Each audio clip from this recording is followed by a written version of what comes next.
A wise person once shared a secret to maintaining emotional stability: never respond to negative energy. Responding to it entangles you with it, and entanglement drains you. As long as you don't engage with it internally, all negative thoughts will return to their origin. So, don't respond at all. Gather positive energy, avoid getting entangled in trivial matters, and don't get angry over unworthy people. Protect your energy. When your energy is stable, your mind is stable, and when your mind is stable, things go smoothly. Time has a remarkable characteristic: it fills up automatically, whether you have important things to do or not. Energy is the same, it gets consumed automatically. In the morning, we often have the highest energy levels, but by the end of the workday, we can feel our energy depleting, and by the time we get home, we rely on willpower to get to bed or the couch. Prolonged sitting or lying down makes it hard to get up. In work and life, we inevitably interact with low energy or even energy-draining people. We can't change others, but we can always change ourselves, our way of dealing with people and things, and our mindset. Here's a story: a wise man was walking with a friend when they encountered someone who disliked him. The person hurled insults at him. The friend couldn't help but retaliate, arguing fiercely. The wise man remained unmoved and asked his friend, "If someone offers you a gift and you refuse to accept it, to whom does the gift belong?" The friend replied, "Of course, it belongs to the person who originally offered it." The wise man smiled and said, "His insults are like that gift. You have the right not to accept them." Remember, we don't spread negative energy, and we don't have to respond to it. For those who constantly spread negativity, as long as we don't respond or accept their negative energy, it can't affect us. Not responding to negative energy is the best way to protect our energy. By blocking negative energy, we have more energy to do things that enhance our personal energy. Philosopher Nietzsche said, "If you gaze long into an abyss, the abyss will gaze back into you." When you push against a wall, the wall pushes back. Interacting with people full of negative energy will drain you. If someone mocks you harshly, and you retaliate sharply, or if someone looks down on you rudely, and you disdain them in return, you'll find that they easily turn you into the person you dislike the most. Years ago, the editor of the Times, Wilms, worked with a colleague who was unprofessional and had a bad temper. Wilms despised this colleague, and they often argued. Over time, Wilms got used to working with emotions, arguing over small things, and spending most of his energy on disputes. His column suffered, and his relationships deteriorated. By the end of the year, instead of getting a promotion, Wilms was warned by his boss. He realized that his chaotic life started with entangling with his negative colleague.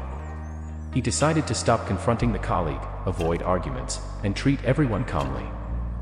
Gradually, people noticed the positive, ambitious Wilms returning, and he soon got promoted.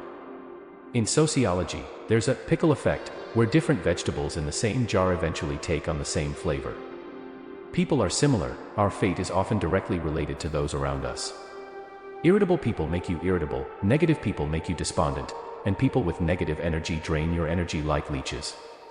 Writer Oscar Wilde said, "For my own sake, I must forgive some things because one cannot rise every night to plant thorns in the garden of the soul." In this bizarre world, encountering negative people is inevitable. What we can do is not let current encounters turn into endless tragedies. When you meet negative people, withdraw in time, ignore provocations, and respond with silence. Absorbing others' negative energy will only crush you. A famous actress once had a thriving career but had to retire due to depression. She later revealed that the cause of her illness was that she easily felt others' pain when they confided in her. This phenomenon is called excessive empathy in psychology.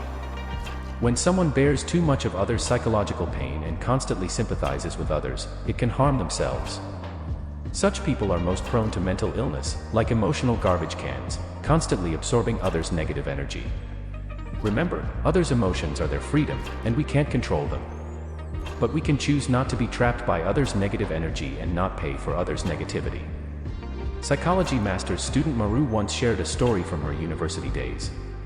She majored in love psychology and, on her teacher's advice, offered free consultations to some female patients. She found that each session turned into a complaint session against their husbands. Patients would endlessly complain about various dissatisfactions, venting their accumulated grievances. Maru felt she couldn't get a word in, and each session ended with the patients becoming angrier. Maru herself began to fear marriage after hearing their complaints. Her teacher, Will, comforted her, saying, "Don't be affected by others' emotions, otherwise, you're paying for their negative energy." Years later, Maru became a psychologist and always adhered to one principle: maintaining the clarity of an observer during treatment and never absorbing patients' negative energy.